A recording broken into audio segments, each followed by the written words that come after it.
வாசிக்கவும் உங்களோடு சேர்ந்து கர்த்தருடைய வேத வசனங்களை பகிர்ந்து கொடுக்கவும் உங்கள் யாவரையும் பார்க்கவும் தேவன் தந்த இந்த நல்ல வாய்ப்புக்காக நான் தேவனுக்கு நன்றி செலுத்துகிறேன். இந்த நாளிலும் கூட செய்திக்கு பிரயோஜனமாக சங்கீத புஸ்தகம் 119வது சங்கீதம் அதனுடைய 18வது வசனத்தை நான் வாசிக்கிறேன்.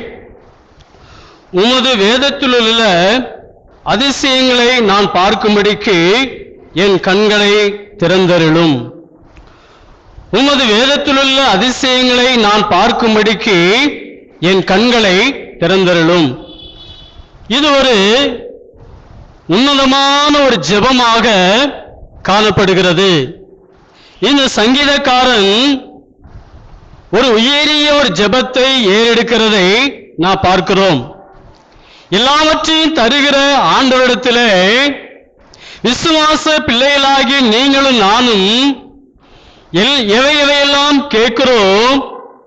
ஆனால் வேதத்தில் உள்ள மகத்துவங்களை, வேதத்தில் உள்ள அதிசயங்களை, வேதத்தில் உள்ள உண்மைகளை நான் பார்க்கும்படிக்கு என் கண்களை திறந்தருளும் என்று ஜெபித்தால் எவ்வளவு நலமாக இருக்கும்.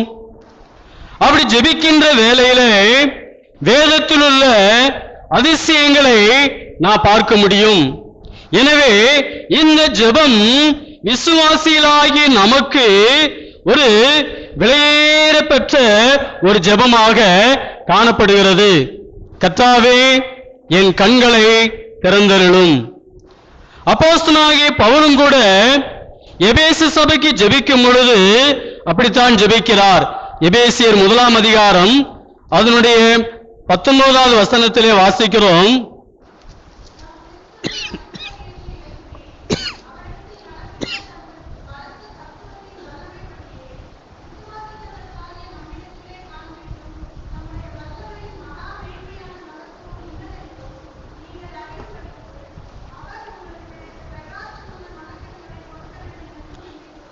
எபேசு சபைக்கு பவுல் அப்போஸ்தலன் ஜெபிக்கிற வேளையிலே பிரகாசமான மனக்கண்களை தர வேண்டும் என்று அவர் ஜெபிக்கிறார். ஆண்டவருடைய பிள்ளைகளுக்கு ஆவிக்குரிய கண்கள் பிரகாசமாய் இருக்க வேண்டும். ஆண்டவருடைய பிள்ளைகளுக்கு ஆவிக்குரிய கண்கள் தெளிவாய் இருக்க வேண்டும். ஆவிக்குரிய கண்களுடைய தெளிவான பார்வை வேண்டும் என்று சொல்லி பவுல் அப்போஸ்தலன் ஜெபிக்கிறார். அங்கே சங்கீதக்காரன் கூட இதே போன்றுதான் கர்த்தாவே என்னுடைய மனக்கண்களை, ஆவிக்குரிய கண்களை திறந்தருளும் என்று சொல்லி ஜெபிக்கக்கூடியவராக இருக்கிறார். பிரியமானவர்களே, நம்முடைய மாம்சத்துக்குரிய இந்த 2 கண்கள் இல்லை என்று சொன்னாலும் நான் பரலோகத்துக்கு போயிடலாம். அதுல எந்த பிரச்சனையுமே இல்லைங்க.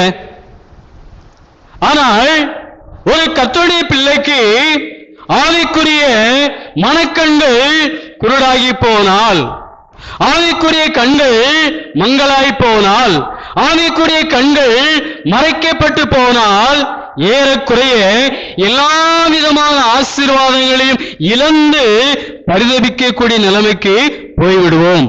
எனவேதான் அந்த வேத வசனம் சொல்லுகிறது, கர்த்தாவே என் கண்களை திறந்தருளும். பவுல் ஜெபிக்கிறார், சபையாருக்கு ஆவிக்கு பிரகாசமுள்ள மனக்கண்களை தாரும் என்று சொல்லி ஜெபிக்கக்கூடியவராக இருக்கிறார். எனவே இந்த செய்தியிலே கூட நம்முடைய கண்கள் எப்படிப்பட்ட கண்களாக இருக்கிறது? நம்முடைய கண்கள் ஆவிக்குரிய கண்கள் தானா, அல்லது நம்முடைய கண்கள் மறைக்கப்பட்ட கண்களாய் இருக்கிறதா? அல்லது எப்படி நாம் மறைக்கப்பட்ட கண்களை சரி செய்வது, எப்படி நம்முடைய கண்களை ஆவிக்குரிய கண்களாய் காத்துக்கொள்வது என்பதை இந்த செய்தியிலே நாம் சிந்திக்க போகிறோம். ஒரு மனிதன் பிறவியிலே குருடனாய் பிறப்பது அது ஒரு விதமான பிறப்பாய் இருக்கிறது. அவன் பிறவியிலே குருடன். அவனால் தேவனுடைய மகத்துவங்களை, தேவனுடைய அதிசய சிருஷ்டிப்புகளை அவனால் பார்க்க முடியாது, பார்த்து தேவனை துதிக்க முடியாது. ஆனால் நன்றாக பார்வை இருந்து தேவனுடைய படைப்புகளை பார்த்து தேவனை துதித்து தேவனுடைய இயற்கை ரசித்த ஒரு மனிதனுடைய பார்வை கண்கள் பாதியிலே இடையிலே பறிபோகுமானால் அந்த மனிதனுடைய நிலைமை அந்த பரிதாபமாக காணப்படும். ஏன் மனிதனுடைய பார்வை இடையிலே பறிபோகிறது என்று பார்க்கிற வேளையிலே அந்த மனிதனுடைய கவனக்குறைவினாலே ஒரு மனிதனுடைய அஜாக்கிரதையினாலே அவன் இடையிலே பார்வையை இழக்கக்கூடியவனாக மாறி போகிறான், பார்வையை இழக்கக்கூடியவனாக இருக்கிறான். எனவே கர்த்தருடைய பிள்ளைகளாகி நீங்களும் நானும் கவனக்குறைவாக அஜாக்கிரதையாக வாழ்வோமானால், தெய்வ பயமில்லாமல் வாழ்வோமானால் நம்முடைய கண்கள் மறைக்கப்படும். இடையிலே நம்முடைய கண்கள், ஆவிக்குரிய கண்கள் குருடாகி போகும். கவனமில்லாமல் வாழ்ந்தால், தெய்வ பயமில்லாமல் வாழ்ந்தால் நம்முடைய கண்கள் சொருகி போவதோ, நம்முடைய கண்கள் குருடாகி போவதோ அதை யாரும் என்ன செய்ய முடியாதுங்க, மாற்ற முடியாது. எனவே நம்முடைய கிறிஸ்தவ வாழ்க்கையிலே நாம் மிக மிக கவனமாக வாழ வேண்டியது அவசியம். அஜாக்கிரதையாய் வாழ்ந்த ஒரு மனிதனை வேதத்தில் வாசிக்கிறோம். சிம்சோன் எவ்வளவு பெரிய பராக்கிரமசாலி! அவனை போல பராக்கிரமசாலி ஒருவர் இருக்க முடியாது. ஒரு நரியை ஒரு மனிதனாலே பிடிக்க முடியாது. ஆனால் 300 நரிகளை பிடித்து வாளோடு வாளாக இணைத்து தீ வைக்கக்கூடிய அளவுக்கு மகா பெரிய பலமுள்ளவனாக சிம்சோன் காணப்பட்டான். ஆனால் அவனுடைய வாழ்க்கையினுடைய அஜாக்கிரதையினாலே, அவனுடைய வாழ்க்கையிலே அவன் கவனக்குறைவாய் வாழ்ந்ததினாலே அவனுடைய கண்கள் பிடுங்கப்பட்டு பெலிஸ்தியருக்கு முன்பதாக வேடிக்கை பொருளாக மாறி போனான் அல்லவா? எவ்வளவு ஒரு பரிதாபம்! பராக்கிரமசாலி நசரேயன் கண்கள் பிடுங்கப்பட்டு ஒரு காட்சி பொருளாக, வேடிக்கை பொருளாக மாறி போனான். அருமையானவர்களே, இன்றைக்கும் அநேக தேவனுடைய பிள்ளைகள் கவனக்குறைவாய் வாழ்ந்ததினாலே ஆவிக்குரிய கண்களை இழந்து பரிதாபமாக காட்சியளித்துக் கொண்டிருக்கிறார் என்பது மறுக்க முடியாத உண்மையாயிருக்கிறது. எனவேதான் இந்த நாளிலே கர்த்தருடைய வார்த்தை நமக்கு சொல்லுகிறது, கர்த்தாவே, வேதத்தில் உள்ள அதிசயங்களை நான் பார்க்கும்படிக்கு, வேதத்தில் உள்ள அதிசயங்களை நான் கண்டு தேவ நாமத்தை மகிமைப்படுத்தும்படிக்கு என் கண்களை திறந்தருளும். இப்படிப்பட்ட ஒரு உயரிய ஜெபத்தை ஒவ்வொரு கர்த்தருடைய பிள்ளைகளும் ஜெபித்தால் எவ்வளவு நலமாயிருக்கும். ஆவிக்குரிய கண்கள் இருளாகிறதுனால் தானே இன்றைக்கு நன்மை எது, தீமை எது, தேவ சித்தம் எது, சுய சித்தம் எது என்பதை வாழ்க்கையிலே அறியாமல் வாழ்ந்து கொண்டிருக்கிறார்கள். இது தேவ சித்தம் தானா, இது தேவ சித்தம் இல்லையா, இது தேவனுக்கு பிரியமானதா அல்லது பிரியம் இல்லாததா என்று சொல்லி வாழ்க்கையிலே சரியானதை தேர்வு செய்ய முடியாமல் வாழ்ந்து கொண்டிருக்கிற ஒரு நிலைமையை நாம் என்ன செய்கிறோம், பார்க்கக்கூடியவர்களா இருக்கிறோம். எதனாலே இந்த கண்கள் எதனாலே மறைக்கப்படுகிறது, ஆவிக்குரிய கண்கள் எதனாலே இடையிலே பறிபோகிறது, ஆவிக்குரிய கண்கள் எதனாலே குருடாகிறது என்பதை தொடர்ந்து நாம் சிந்திக்கலாம். எடுத்துக்கொள்ளுங்கள், ஆதியாகம புஸ்தகம் 21வது அதிகாரம். ஆதியாகம புஸ்தகம் 21வது அதிகாரம், அதனுடைய 19வது வசனம்.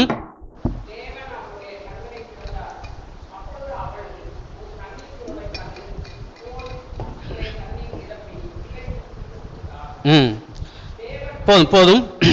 எதினாலே நம்முடைய கண்கள் பறிபோகிறது, நம்முடைய ஆவிக்குரிய கண்கள் எதினாலே குருடாகிறது என்று பார்க்கிற வேளையிலே குடும்ப கவலை, குடும்பத்தை குறித்ததான கவலை. இங்கே வாசிக்கிறோம், தேவன் அவளுடைய கண்களை திறந்தார், அப்பொழுது அவள் ஒரு தண்ணீர் துறவை கண்டு போய் துருத்தியிலே தண்ணீர் நிரப்பி பிள்ளைக்கு குடிக்க கொடுத்தாள் என்று சொல்லி வாசிக்கிறோம். ஆகார் ஜெபிக்கிறாள். ஜெபித்த உடனே கர்த்தர் கொண்டு வந்து திடீரென்று அந்த இடத்துல ஒரு நீரூற்றையோ அல்லது தண்ணீர் துறவை அங்க என்ன செய்யறங்க வைத்ததாக நம்ம பகுதியில் வேதத்தில் என்ன செய்ய முடியாது, வாசிக்க முடியாது. அந்த வசனத்தை கவனித்து வாசியுங்கள். தேவன் அவளுடைய கண்களை திறந்தார். அப்பொழுது அவள் ஒரு தண்ணீர் துறவை கண்டு. இந்த தண்ணீர் துறவு என்பதற்கு பெரிய கிணறு அல்லது ஒரு பெரிய குளம் என்று பொருள். ஆகாருடைய அருகிலே அந்த பெரிய கிணறு இருந்தது, பெரிய குளம் இருந்தது. ஆனால் ஆகாருக்கு தன்னுடைய குடும்பத்தை குறித்த, தன்னுடைய எதிர்காலத்தை குறித்த, தன்னுடைய பிள்ளையை குறித்த கவலை இருந்ததினாலே அவருடைய அருகில் இருந்த அந்த தண்ணீர் துறவை ஆகாரினாலே காண முடியவில்லை. ஆகாருக்கு என்ன கவலை? தான் நேசித்த எஜமான், தன்னுடைய எஜமானாகிய ஆபிரகாம் தன்னையும் தன்னுடைய பிள்ளையையும் அவர் வனாந்தரத்திலே துரத்திவிட்டார். வனாந்தரத்திலே தனிமையிலே சென்று கொண்டிருக்கிற இந்த ஆகாருக்கு பிள்ளையினுடைய எதிர்காலம், தன்னுடைய எதிர்காலம் என்ன ஆகும் என சொல்லக்கூடிய அந்த கவலை, அல்லது தான் இந்த வனாந்தரத்தில் இருந்து எங்கே போவேன் என்ற அந்த கவலையானது ஆகாருடைய கண்களை குருடாக்கியது. ஒருவேளை இந்த கவலை நம்முடைய பார்வையிலே நியாயமானதாக காணலாம், ஆனாலும் நியாயம் அல்ல.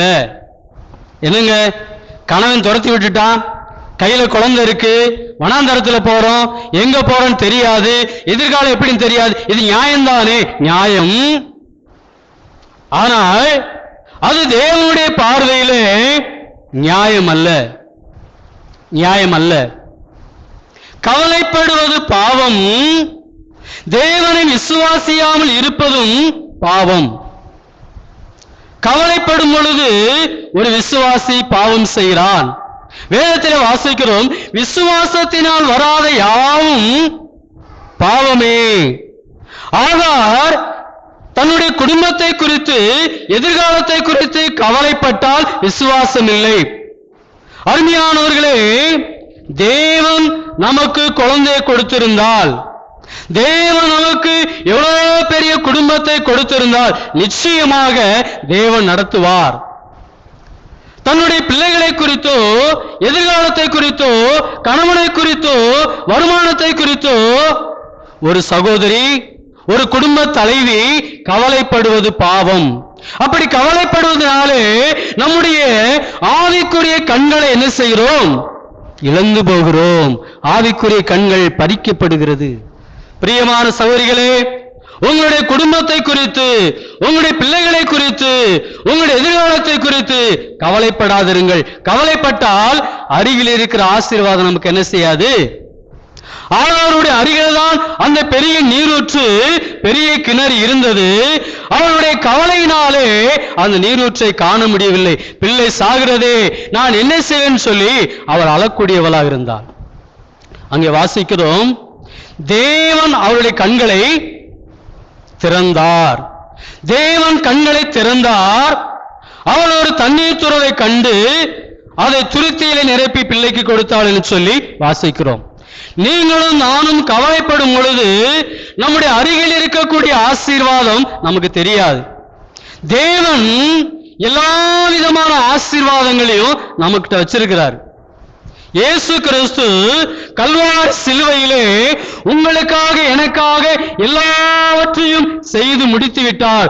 உங்களுக்காக எனக்காக ஆண்டவராய் இயேசு கிறிஸ்து செய்ய வேண்டிய ஒரு வேலை என்பது எதுவுமே இந்த உலகத்துல இல்லைங்க.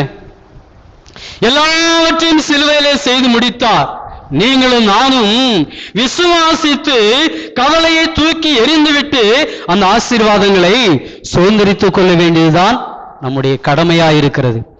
ஆகார் குடும்ப கவலையினாலே, பிள்ளையை குறித்த கவலையினாலே அருகில் இருந்த நீரூற்றை காண முடியவில்லை. அவருடைய கண்கள் மறைக்கப்பட்டிருந்தது. கர்த்தருடைய கண்களை திறந்தார். திறந்ததினாலே அருகில் இருந்த நீரூற்றை அவள் கண்டாள் என்று சொல்லி வாசிக்கிறோம். இன்னொரு சம்பவத்தை வாசிக்கலாம். லூக்கா சுவிசேஷம் 24வது அதிகாரம்.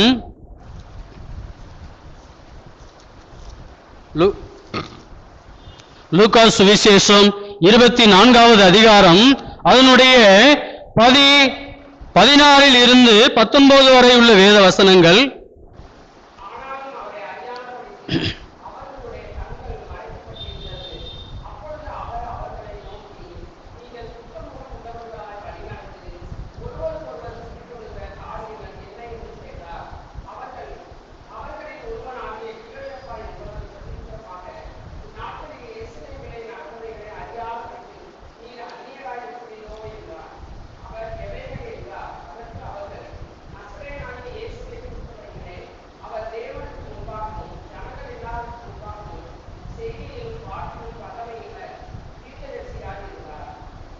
இருபத்தி 1வது வசனம்.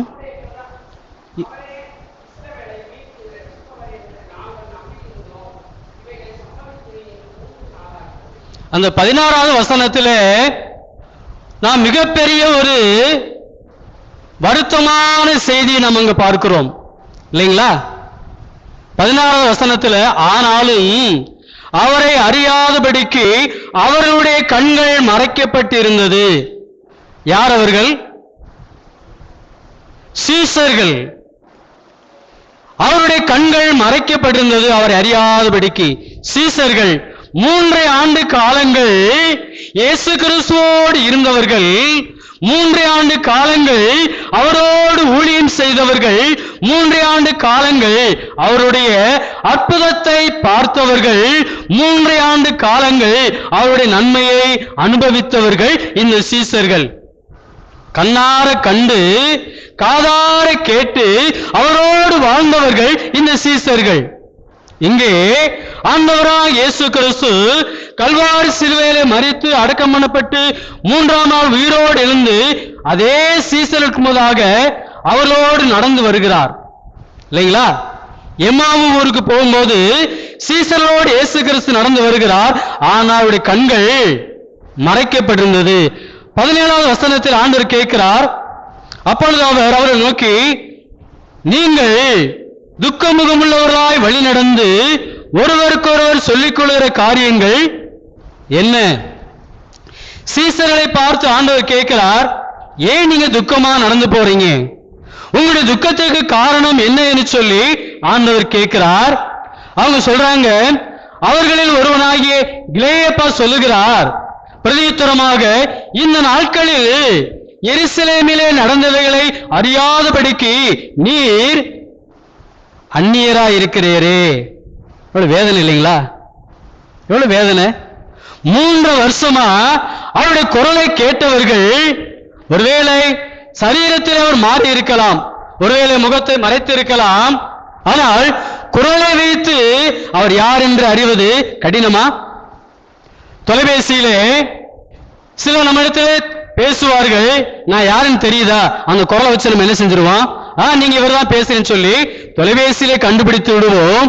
ஆனால் உயிர்த்தெழுந்த ஆண்டவர் அவர்களோடு நடந்து போகிறார், அவர்களோடு பேசுகிறார். அவங்க சொல்றாங்க, நீர் அந்நியரா இருக்கிறீரே. வேதனை இல்லைங்களா? துக்கமா இருக்கு. 3 ஆண்டு காலம் கூடவே இருந்து 3 ஆண்டு காலங்கள் போதனைகளை கேட்டு நன்மையை பார்த்து இவர்கள் சொல்கிறார்கள், நீர் அந்நியரா இருக்கிறீரே. 21ஆம் வசனம் சொல்றாங்க, அவரோ இஸ்ரவேலை மீட்டு ரட்சிப்பார் என்று நாங்கள் நம்பியிருந்தோம். இவைகள் சம்பவித்து இன்று 3 நாளாயிற்று. என்ன சொல்றாங்க? எங்களுடைய நம்பிக்கை எல்லாம் போயிருச்சுன்னு சொல்றாங்க. யாரு? சீசர்கள்.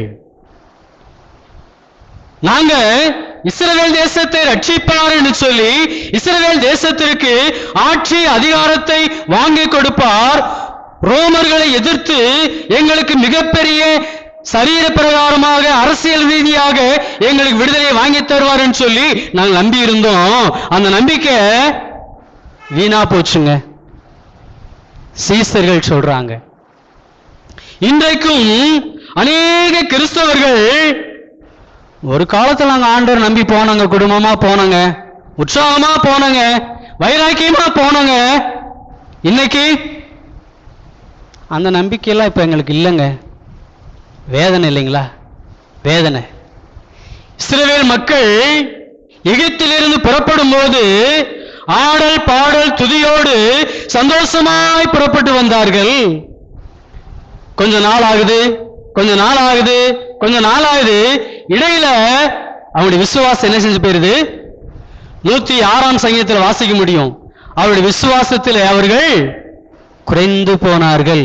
இன்றைக்கு விசுவாச வாழ்க்கையை ஆரம்பிக்கும் போது அநேகர் நன்றாக ஆரம்பிக்கிறார்கள். நாட்கள் செல்ல செல்ல செல்ல அந்த விசுவாச வாழ்க்கையினுடைய வீரியம் என்ன செய்யறதுங்க? குறைந்து போகிறது. காரணம் கவலை, துக்கம். இங்க வாசிக்கிறோம், சீசர்கள் துக்கமுகமாய் இருந்தார்கள். இயேசு கிறிஸ்து மரித்ததினாலே, இயேசு கிறிஸ்துவின் மரணத்தின் மூலமாக இவர்கள் துக்கமுகமாய் போய்விட்டார்கள். இவருடைய நம்பிக்கை என்ன செஞ்சிருச்சு? நம்பிக்கை வீணாய் போய்விட்டு என்று சொல்லி பார்க்கிறோம். அதே அதிகாரத்தில் 31வது வசனத்தை வாசிக்கலாம். லூக்கா 24:31.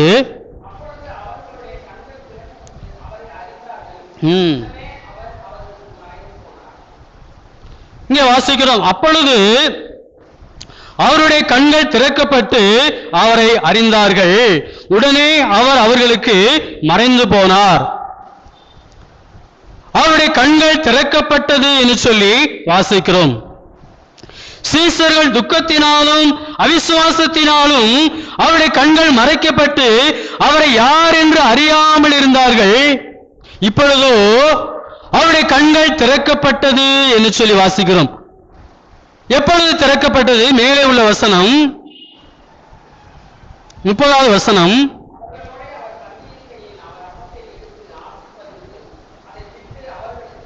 இந்த வசனம் ரொம்ப முக்கியங்க. இந்த வசனம் ரொம்ப முக்கியம். அங்க வாசிக்கிறோம், அவர்களோடு அவர் பந்தி இருக்கையில் அவர் அப்பத்தை எடுத்து ஆசீர்வதித்து அதை பிட்டு அவர்களுக்கு கொடுத்தார். அப்பொழுது அவருடைய கண்கள் திறக்கப்பட்டது. கர்த்தராகிய இயேசு கிறிஸ்து விசுவாசித்து பிதா குமாரன் பரிசுத்த ஆவியினாலே முழுக்க ஞானஸ்நானம் பெற்ற ஒவ்வொரு விசுவாசியும் இந்த பந்தியை அனுசரிக்க வேண்டியது முக்கியம். என்னுடைய சபையிலும் சரி, என்னை அழைக்கிற ஒவ்வொரு சபையிலும் சரி, இதை நான் வலியுறுத்துவேன். கர்த்தருடைய பந்தியை, கர்த்தருடைய ஆராதனையை, கர்த்தருடைய தொழுகையை எந்த சூழ்நிலையிலும் புறக்கணிக்காதீங்க. கர்த்தருடைய இந்த போஜன பந்தியை அற்பமாய் எண்ணாதிருங்கள். கர்த்தர் இயேசு கிறிஸ்துவை நீங்கள் உண்மையாய் விசுவாசித்திருந்தால் இதை புறக்கணிக்க முடியாதுங்க, புறக்கணிக்க மாட்டீங்க. அப்படி புறக்கணித்தால் உங்களுடைய கண்கள் மங்களாய் இருக்கிறது, உங்களுடைய கண்கள் குருடாய் இருக்கிறது. சீசரோடு இயேசு கிறிஸ்து நடந்து வருகிறார், அவர்களோடு பேசுகிறார். 32ல அவருடைய இருதயம் கொழுந்து விட்டு எரியுது. அப்ப கூட அவங்க என்ன செய்யல? அவர் யாருன்னு அறியல. அவர் அப்பத்தை எடுத்து பிட்டு கொடுக்கிறார். அப்பொழுது கண்கள் திறக்கப்பட்டது. இந்த பந்தி ரொம்ப முக்கியம்.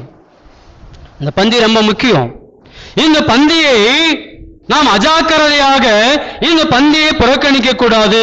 இந்த பந்தியில பங்கு பெறும் பொழுதும் ஆண்டவர் நம்முடைய மனக்கண்களை இன்னும் பிரகாசிக்க செய்கிறார். சீசருடைய கண்களை ஆண்டவர் திறந்தார். அப்பொழுது அவர்கள் அவரை அறிந்து கொண்டார்கள் என்று சொல்லி பார்க்கிறோம். எனவே நம்முடைய கண்கள் குருடாவதற்கு குடும்ப கவலை காரணமா இருக்கிறது. இரண்டாவது காரணம் 2 ராஜாக்களின் புஸ்தகம் 6வது அதிகாரம், 2 ராஜாக்களின் புஸ்தகம் 6வது அதிகாரம்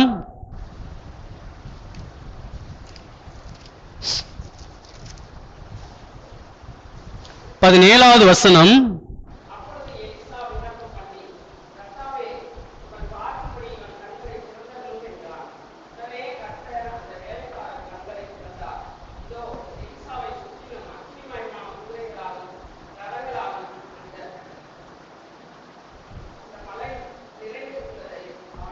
இங்கே வாசிக்கிறோம், எலிசாவினுடைய வேலைக்காரனை குறித்து வாசிக்கிறோம். 15வது வசனத்தில் வாசிக்கிறோம், தேவனுடைய மனுஷன் வேலைக்காரன் அதிகாலமே எழுந்து வெளியே புறப்படுகையில் இதோ இராணுவமும் குதிரைகளும் ரதங்களும் பட்டணத்தை சுற்றி கொண்டிருக்க கண்டான். அப்பொழுது வேலைக்காரன் அவனை நோக்கி, ஐயோ என் ஆண்டவனே, என்ன செய்வோம் என்றான். எலிசாவுடைய வேலைக்காரன் அதிகாலையில் எழுந்து பட்டணத்தை பார்க்கிறான். பட்டணத்தை பார்க்கும் பொழுது அந்த பட்டணத்தை சுற்றிலும் அங்க என்ன இருக்கிறது? இராணுவம், குதிரைகள், ரதங்கள் பட்டணத்தை சுற்றி இருந்தது. இதை பார்த்த வேலைக்காரன் ஐயோ என்று சொல்லி அவன் பயந்து அலறக்கூடியவனாக இருந்தான். நம்முடைய ஆவிக்குறி கண்கள் குருடாய் போவதற்கு இரண்டாவது காரணம் பயம். என்ன பயம்? சூழ்நிலைகளை பார்த்து பயம். எலிசாவுடைய வேலைக்காரன் சூழ்நிலைகளை பார்த்து பயப்படக்கூடியவனாக இருந்தான். அவன் பார்க்கும்போது இராணுவம் இருக்கிறது, குதிரைகள், ரதங்கள், பட்டணத்தை சுற்றிலும் எதிரிகள் இருக்கிறார்கள். எதிரிகளை பார்த்த மாத்திரத்திலே இவனுக்கு பயம் வந்துருச்சு. எலிசாட்ட சொல்றான், ஐயோ ஆண்டவனே, நாம் என்ன செய்ய முடியும்? நாம் என்ன செய்ய முடியும்? எதிரிகள் நம்மை சூழ்ந்திருக்கிறார்கள். இந்த எதிரிகளில் இருந்து நம்முடைய உயிரை காப்பாற்ற முடியாது. இந்த எதிரிகள் நம்முடைய உயிரை எடுத்து விடுவார்கள் சொல்லி அந்த எலிசாவுடைய வேலைக்காரன் பயந்தான். 17வது வசனத்தில், அப்பொழுது எலிசா விண்ணப்பம் பண்ணி, கர்த்தாவே, இவன் பார்க்கும்படி இவன் கண்களை திறந்தருளும் என்றார். உடனே கர்த்தர் அந்த வேலைக்காரன் கண்களை திறந்தார். இதோ எலிசாவை சுற்றிலும் அக்கினிமயமான குதிரைகளும் ரதங்களும் அந்த மலை நிறைந்திருக்கிறதை அவன் கண்டான் என்று சொல்லி வாசிக்கிறோம். எலிசாவுடைய வேலைக்காரன் சூழ்நிலையை பார்த்து பயப்படுகிறான், எதிரிகளை பார்த்து பயப்படுகிறான். எலிசா பயப்படவில்லை. ஒரு சிறிய ஜெபத்தை ஏறெடுக்கிறார். ஒரு சிறிய ஜெபத்தை ஏறெடுத்து, கர்த்தாவே, இவன் பார்க்கும்படிக்கு இவனுடைய கண்களை திறந்தருளும். உடனே வேலைக்காரனுடைய கண்கள் திறந்தது. திறந்தவுடனே என்ன செய்யறான்? எலிசாவை சுற்றிலும் அக்கினிமயமான குதிரைகளும் ரதங்களும் அந்த மலை நிறைந்திருக்கிறதை அவன் பார்த்தான் என்று சொல்லி நாம் இங்கே வாசிக்க முடியும். இவன் மாம்ச கண்களினாலே பார்க்கும் பொழுது, கண் குருடாயிருந்து பார்க்கும் பொழுது எதிரிகள் பெருசா தெரிகிறார்கள், சூழ்நிலை பெருசா தெரிகிறது. இவன் பயப்படுகிறான். இவனுடைய கண்கள் திறந்த பொழுதோ அங்கே எதை பார்க்கிறான்? எலிசாவை சுற்றிலும் அக்கினிமயமான குதிரைகளும் ரதங்களும் அந்த மலை நிறைந்திருக்கிறதை அவன் கண்டான். இவனுடைய கண்கள் திறக்கப்பட்ட பொழுது தன்னோடு இருக்கிறவர் யார், தன்னுடைய எஜமானோடு இருக்கிறவர் யார் என்பதை எலிசாவுடைய வேலைக்காரன் கண்டான். அருமையானவர்களே, பயம் நம்முடைய இருதயத்திலே ஆள்கை செய்யும் பொழுது ஒரு சின்ன பிரச்சனைனாலும் நம்ம பெருசா தெரியும். சூழ்நிலைகளை கண்டு பயப்படக்கூடாது. எதிரான காரியங்களை, எதிரிகளை கண்டு நாம் பயப்படக்கூடாது. இங்க ஒரு வசனம், 16வது வசனம் வாசிங்க. 2 ராஜாக்கள் 6:16, 16வது அதிகாரம்.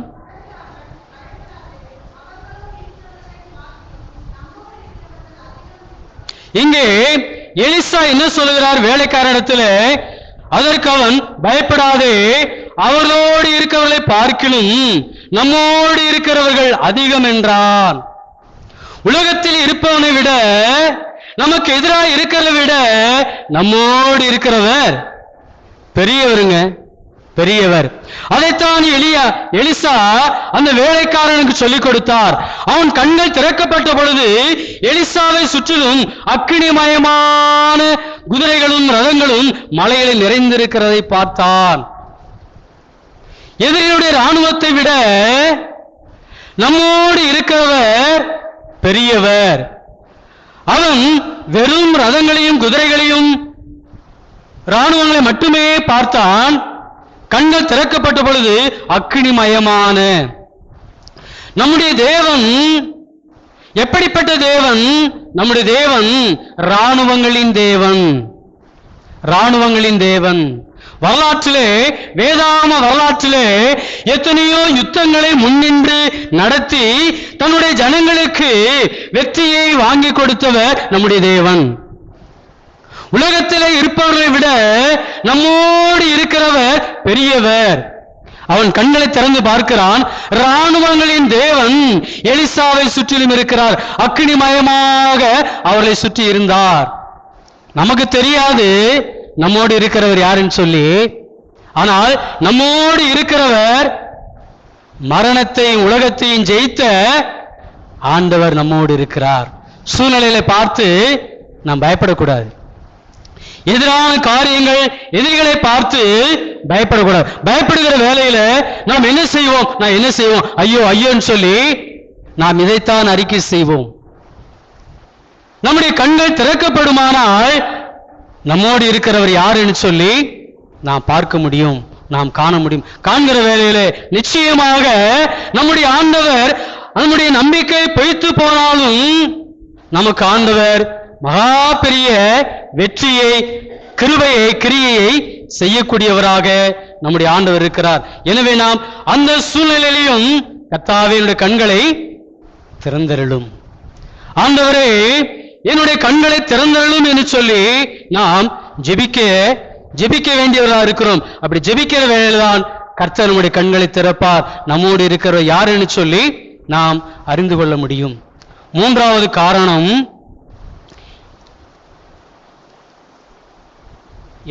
என்னாகம புஸ்தகம்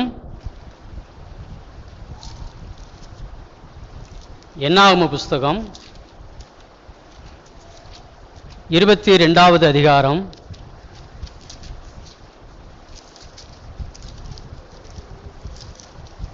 என்னாகமம் 22வது அதிகாரம், அதனுடைய 31வது வசனத்தை முதலாவது வாசிக்கலாம்.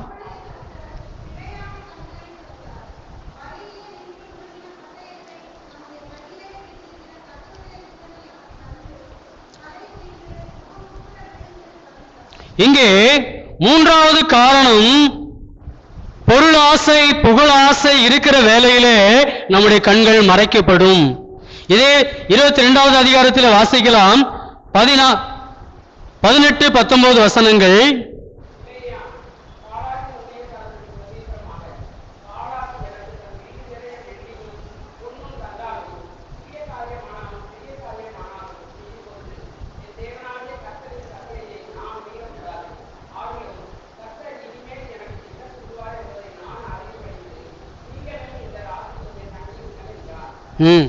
இந்த தீர்க்கதரிசி, பிலேயாம் தீர்க்கதரிசி, அவன் கர்த்தருடைய தீர்க்கதரிசியாக இருக்கிறான்.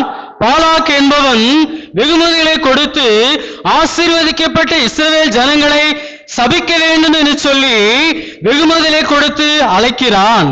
அப்படி அழைக்கும் பொழுது முதலாவது சொல்லுகிறான், நான் கர்த்தருடைய கட்டளையை, கர்த்தருடைய வார்த்தையை மீறி நான் ஒன்றும் என்ன செய்யக்கூடாது, செய்யக்கூடாது என்று சொல்லுகிறான். அது வரைக்கும் நல்லது. 19வது வசனத்துல ஆகிலும் கர்த்தர் இனிமேல் எனக்கு என்ன சொல்லுவார் என்பதை நான் அறியும்படிக்கு நீங்களும் இந்த ராத்திரியிலே இங்கே தங்கியிருங்கள் என்று சொல்லி அவன் சொல்லுகிறான். இந்த இடத்தில் தானே இந்த கர்த்தருடைய தீர்க்கதரிசி பொருளாசைக்கு விழுந்து போனான், புகழுக்கு விழுந்து போனான்.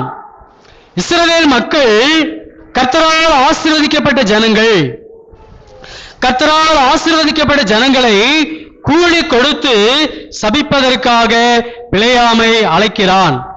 அழைக்கும் பொழுது அவன் வரமாட்டேன்னு சொல்லிட்டான். நல்லது, அவங்கள போங்கன்னு சொல்லாம இன்று இரவில் தங்கியிருங்கள். அவன் சொல்றான், உனக்கு என்ன வேண்டாலும் தருகிறோம், உனக்கு எதையெல்லாம் செய்யணும் என்று சொல்லி அழைக்கிறார்கள். இந்த இரவிலே தங்கியிருன்னு சொன்னது கர்த்தருடைய பார்வையிலே அது கர்த்தருக்கு பிரியமானதல்ல.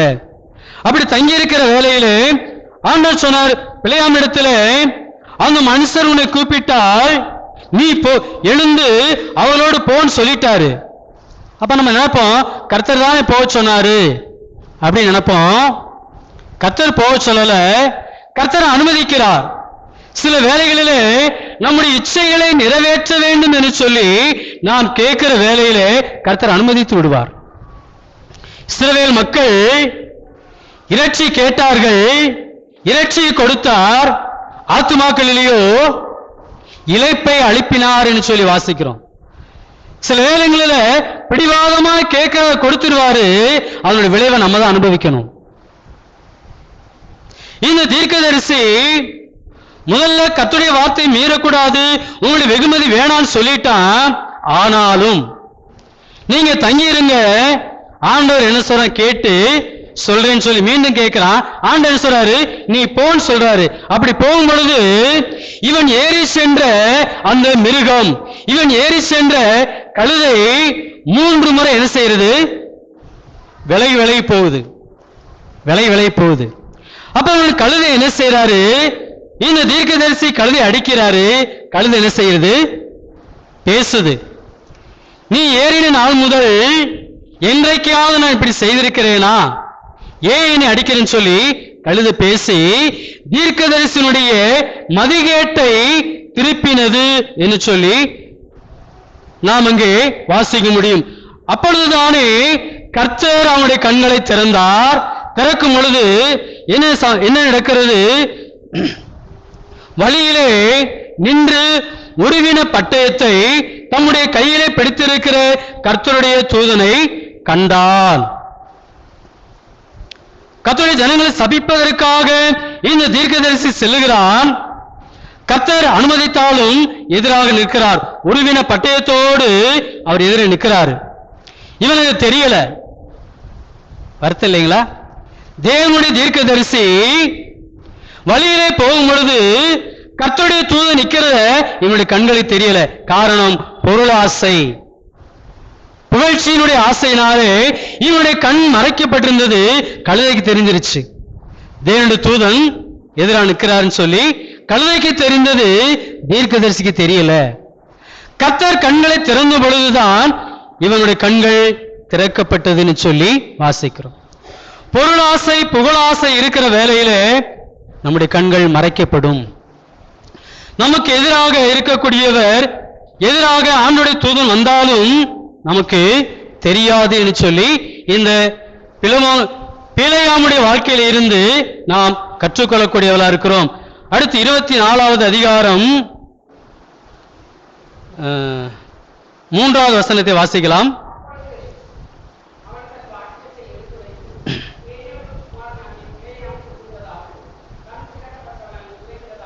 அடுத்து அவனுடைய பிரசங்கம், அவனுடைய வார்த்தையே மாறிடுச்சு. என்ன, இந்த 24வது அதிகாரம் முழுவதும் நீங்க வாசிச்சீங்கன்னா சொல்லுவான், கண் திறக்கப்பட்டவன் உரைக்கிறேன், கண் திறக்கப்பட்டவன் பேசுகிறேன் சொல்லி ஆண்டவர் கண்களை திறந்ததுக்கு அப்புறமாக அவன் தெளிவான ஒரு பார்வையுள்ளவனாக அவன் காணப்பட்டான் என்று சொல்லி பார்க்கிறோம். பொருளாசை புகழாசை இருக்கும் பொழுது கர்த்தருக்கு விரோதமான காரியங்களை செய்வோம், சபைக்கு விரோதமான காரியங்களை செய்வோம், ஊழியத்துக்கு விரோதமான காரியங்களையும் செய்யக்கூடியவர்களாக இருப்போம். இன்னைக்கு சிலர் செய்யறதை பார்த்து ஆச்சரியப்படுவோம். காரணம், அவனுடைய கண்கள் சொருகி போயிருக்கிறது.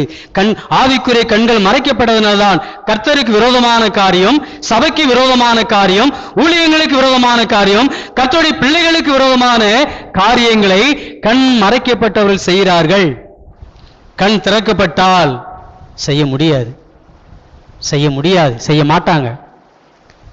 இந்த தீர்க்கதரிசியுடைய கண்கள் திறக்கப்பட்ட பொழுது அவன் மீண்டும் அந்த காரியத்தை செய்யவில்லை. வெளிப்படுத்தின விசேஷம் 3வது அதிகாரம்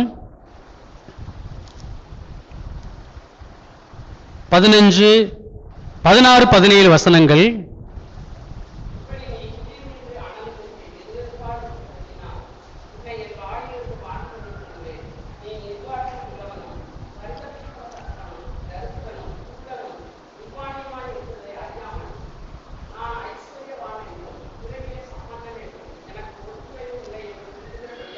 இந்த சபை என்ன சொல்கிறது?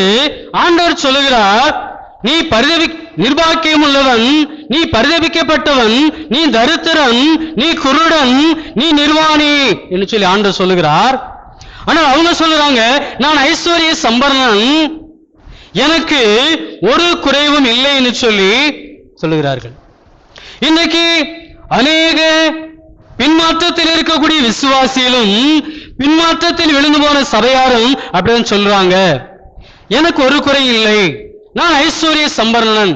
ஆனா ஆண்டுடைய பார்வையிலே நீ இந்த லவோதிக்கே சபை யாரா இருந்தது? ஆண்டுடைய பார்வையிலே இந்த லவோதிக்கே சபை குருடா இருந்ததுன்னு சொல்லி பார்க்கிறோம். பொருளாசை புகழாசை இருக்கிற வேளையிலே பிழையாமை போல அங்கே கர்த்தருடைய ஜனங்களுக்கு விரோதமாக கர்த்தருடைய ஜனங்களை சபிக்கக்கூடிய இடத்திலேதான் நிற்போம். கண்கள் திறக்கப்பட்டால் சபை யார், கர்த்தர் யார், கர்த்தருடைய ஜனங்கள் யார் என்பதை நாம் அறிய முடியும். அதற்காகத்தான் நம்முடைய கண்கள் திறக்கப்பட வேண்டியது அவசியம். எனவே சங்கீதத்தில் வாசிக்கிறோம், கர்த்தாவே வேதத்தில் உள்ள அதிசயங்களை நான் பார்க்கும்படிக்கு என் கண்களை திறந்தருளும். ஒரு அருமையான ஒரு ஜெபம். தேவனுடைய பிள்ளைகள் ஒவ்வொரு நாளும் ஜெபிக்க வேண்டிய ஒரு ஜெபம், கர்த்தாவே என் கண்களை திறந்தருளும். கர்த்தர் நம்முடைய கண்களை திறந்தால் மட்டுமே நாம் அருகில் இருக்கிற ஆசீர்வாதங்களை பார்க்க முடியும். அவருடைய கண்களை கர்த்தர் திறந்தார், அருகில் இந்த நீரூற்றை கண்டால். சீசருடைய கண்களை கர்த்தர் திறந்தார், கர்த்தர் யார் என்பதை அவள் அறிந்து கொண்டார்கள். எலிசாவுடைய வேலைக்காரனுடைய கண்களை கர்த்தர் திறந்தார், எலிசாவோடு இருக்கிற தேவன் யார் என்பதை அவன் அறிந்து கொண்டான். பிழையாமுடைய கண்களை கர்த்தர் திறந்தார், கர்த்தர் யார், கர்த்தருடைய ஜனங்கள் யார் என்பதை பிழையாம் கண்டுகொண்டான். எனவே கர்த்தருடைய ஜனங்கள் கண்கள் திறக்கப்பட வேண்டியது அவசியம். எதைத்தான் அப்போஸ்தலனாகிய பவுலும் எபேசு சபைக்கு ஜெபிக்கும் பொழுது பிரகாசமுள்ள மனக்கண்களை தந்தரல வேண்டும் என்று சொல்லி அவர் ஜெபிக்கக்கூடியவராக ஆண்டவர் பவுல் காணப்பட்டார். நீங்களும் நானும் இந்த ஜெபத்தை அனுதினமும் ஏறெடுக்கிற வேளையிலே வேதத்தில் உள்ள அதிசயம் என்றால் என்ன, இந்த வேதாகமம் வெளிப்படுத்தக்கூடிய தேவனுடைய இறையாண்மை எப்படிப்பட்டது? இயேசு கிறிஸ்து யாரு? அவருக்கு கல்வாரியில் மரிச்சாரு, உயிரோடு எழுந்தான்னு சொல்லி யார் வேணாலும் சொல்லலாம். வேதத்தில் உள்ள தேவனுடைய இறையாண்மை அல்லது ஆற்றல் எப்படிப்பட்டது என்பதை அறியக்கூடிய ஆவிக்குரிய பிரகாசமான மனக்கண்கள் நமக்கு அவசியம். அப்பொழுதுதான் நம்மை பிரித்தெடுத்த ஆண்டவர், நீங்கள் நானும் எப்படிப்பட்டவங்க? முரட்டாட்டம் உள்ளவர்கள், வணங்கா கழுத்துள்ளவர்கள். ஆனால் நம்மை பிரித்தெடுத்த அந்த இறைவனுடைய தேவனுடைய இறையாண்மை எப்படிப்பட்டது என்பதை நாம் அறியும்படிக்கு நம்முடைய கண்கள் திறக்கப்படும். கண்கள் திறக்கப்படும் பொழுது வேதத்தில் உள்ள அதிசயம் சொல்லும்போது வேதாம சத்தியத்தினுடைய உண்மைகள், வேத சத்தியத்தினுடைய உண்மைகளை நாம் கண்டு ஒரு நாள் நம்ம கர்த்தருடைய காரியங்களை பின்வாங்கவோ, கர்த்தருடைய காரியங்களில் அஜாக்கிரதையாகவோ, கர்த்தருடைய காரியத்தை விட்டு நம்ம என்ன செய்ய மாட்டோம்? ஓடுகிறவர்களாக இருக்க முடியாது. அதற்குத்தான் ஆவிக்குரிய கண்கள், பிரகாசமான கண்கள், மனக்கண்கள் நமக்கு திறக்கப்பட வேண்டியது அவசியமாயிருக்கிறது. அப்ப ஏன் நம்முடைய கண்கள் கூடாதுன்னு பார்த்தோம்? குடும்ப கவலை. இரண்டாவது சூழ்நிலைகளை கண்டு பயம். மூன்றாவது பொன்னின் மேல் புகழ்ச்சியின் மேல் ஆசை இருக்குமானால் நம்முடைய கண்கள் குருடாகும், மனக்கண்கள் சொருகி போகும். அந்த கண்களை எப்படி சொஸ்தப்படுத்துவது, எப்படி சரி செய்வது என்பதை பார்த்து நாம் நிறைவு செய்யலாம். உண்மையாகவே நம்முடைய கண்கள் திறக்கப்படுவதற்கு கவலை இருக்கக்கூடாது, பயம் இருக்கக்கூடாது, பொருளாசை புகழாசை இருக்கக்கூடாது என்கிற வேளையிலே உயிர்த்தெழுந்த ஆண்டவரை, உயிரோடு இருக்கிற இரட்சகரை, அவருடைய வேதாகமத்தினுடைய சத்தியங்களை நாம் அனுதினமும் வாஞ்சிக்க கூடியவர்களாக, இதற்காக என் கண்களை திறந்தருளும் என்று சொல்லி ஜெபிக்கக்கூடியவர்களாக இருப்போம். அப்படி நம்முடைய கண்கள் சரி செய்வது எப்படி என்று சொல்லி ஒரு வசனத்தை வாசித்து நாம் நிறைவு செய்யலாம். 2 பேதுருவின் புஸ்தகம்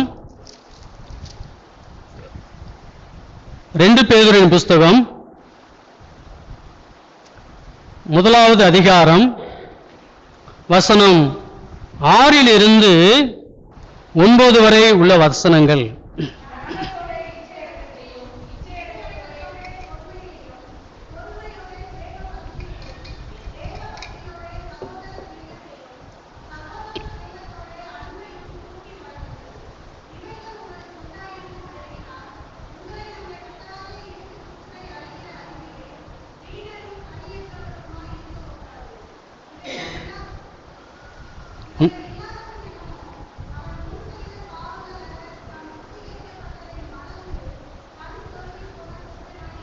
இங்கே பேதுரு சொல்லுகிறார், நம்முடைய கண்களை எப்படி சரி செய்ய வேண்டும், நம்முடைய ஆவிக்குரிய கண்கள் எப்படி பிரகாசிக்க வேண்டும், நம்முடைய கண்கள் இடையிலே பரிபை இருந்தால் அதை எப்படி சரி செய்வது என்பதை பேதுரு சொல்லுகிறார். ஞானத்தோடு இச்சையடக்கத்தையும், இச்சையடக்கத்தோடு பொறுமையையும், பொறுமையோடு தேவ பக்தியையும், தேவ பக்தியோடு சகோதர சிநேகத்தையும், சகோதர சிநேகத்தையோடு அன்பையும் கூட்டி வழங்குங்கள். இந்த காரியங்களிலே நாம் சரியாய் இருக்க வேண்டும். இந்த காரியங்களை நாம் பொருத்தி பார்க்க வேண்டும். இந்த காரியங்களை சரி செய்ய வேண்டும். இவைகளிலே நாம் சரியாய் இருந்தால், இவைகள் உங்களுக்கு உண்டாயிருந்து பெருகினால், உங்களை நம்முடைய கர்த்தராகிய இயேசு கிறிஸ்துவை அறிகிற அறிவிலே வீணரும் கனியற்றவருமாய் இருக்க வெட்டாது. இவைகள் இல்லாதவன் எவனோ அவன் முன் செய்த பாவங்களார தான் சுத்திகரிக்கப்பட்டதை மறந்து கண் சொருகி போன குருடனாய் இருக்கிறான்.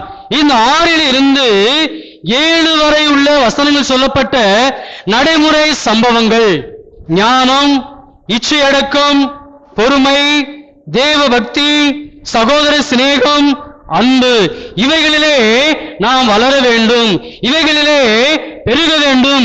இவைகள் நம்முடைய அனுதின நடைமுறை வாழ்க்கையிலே இருக்கிறதா என்பதை நான் அவ்வப்போது சோதித்து பார்க்க வேண்டும்.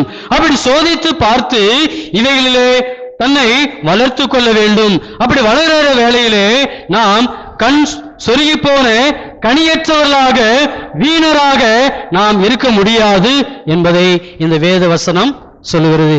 எனவே இந்த காரியங்களிலே நாம் நம்மை நாமே சரி செய்து, நம்மை நாமே சோதித்தறிந்து நாம் பார்த்து தேவனிடத்திலே, கர்த்தாவே என் கண்களை திறந்தருளும், என்னுடைய ஆவிக்குரிய கண்கள் எந்த நிலைமையில் இருக்கிறது, என்னுடைய ஆவிக்குரிய கண்கள் பிரகாசமாய் இருக்கிறதா, என்னுடைய ஆவிக்குரிய கண்கள் மறைக்கப்பட்டிருக்கிறதா, என்னுடைய ஆவிக்குரிய கண்கள் இடையிலே என்னுடைய கவனக்குறைவினாலே, என்னுடைய மதியீனத்தினாலே நான் எழுந்திருக்கிறேனா, அன்னாலை போல கவலையோடு இருக்கிறேனா, எலிசாவுடைய வேலைக்காரனை போல பயத்தில் இருக்கிறேனா, பிழையாமை போல பொருளாசையிலே இருக்கிறேனா? இவைகள் இருந்தால் என் கண் இருளாயிருக்கிறது என்பது பொருள். இவைகள் இல்லாமல் அனுதினமும் கர்த்தாவே உம்முடைய வேதத்தில் உள்ள அதிசயங்களை நான் பார்க்கும்படி, தேவனுடைய இறையாண்மையை, வேத சத்தியத்தினுடைய உண்மையை நான் அனுதினம் கண்டு அவைகளிலே நான் நடக்கும்படிக்கு எனக்கு பிரகாசமுள்ள ஆவிக்குரிய கண்களை பாரும் என்று சொல்லி குடும்பமாக, தனிநபர்களாக, சபையாக ஒவ்வொரு நாளும் ஜெபிக்கிற வேளையிலே நாம் கர்த்தருக்காக கனி உள்ளவர்களாக, கர்த்தருக்காக எழும்பி பிரகாசிக்கக்கூடியவர்களாக, கர்த்தருக்காக பெரிய காரியங்களை செய்யக்கூடிய தேவ மக்களாக ஆண்டவர் நம்மை பயன்படுத்துவார், ஆண்டவர் நம்மை உயர்த்துவார். அதிலே எந்த சந்தேகமில்லை. விதமாக வாழ்ந்து வாழக்கூடிய இந்த இறுதி நாட்களை கர்த்தருக்காக செலவு செய்ய கர்த்தர் எனக்கும் உங்களுக்கும் சபைக்கும் கிருபை செய்வாராக. அவருடைய நாமம் இன்றும் என்றும் சதா காலங்களிலும் மகிமைப்படுவதாக. ஆமென். இந்த நாளிலும் கூட என்னை அழைத்து உங்களோடு சேர்ந்து கர்த்தருடைய நாமத்தை ஆராதிக்கவும், கர்த்தருடைய வார்த்தையை பகிர்ந்து கொடுக்கவும் இந்த வாய்ப்பை கொடுத்த திருச்சபையினுடைய தேவ மூத்த ஊழியரும் பரிசுத்தவான் யாவருக்கும் திருமங்கல சபையின் சார்பாக என்னுடைய நன்றியையும் வாழ்த்தையும் தெரிவிக்கிறேன். உங்களுக்காக நாங்கள் சபையாக தொடர்ந்து ஜெபிக்க கடமைப்பட்டிருக்கிறேன். கர்த்தருடைய நாமம் மகிமைப்படுவதாக. ஆமென்.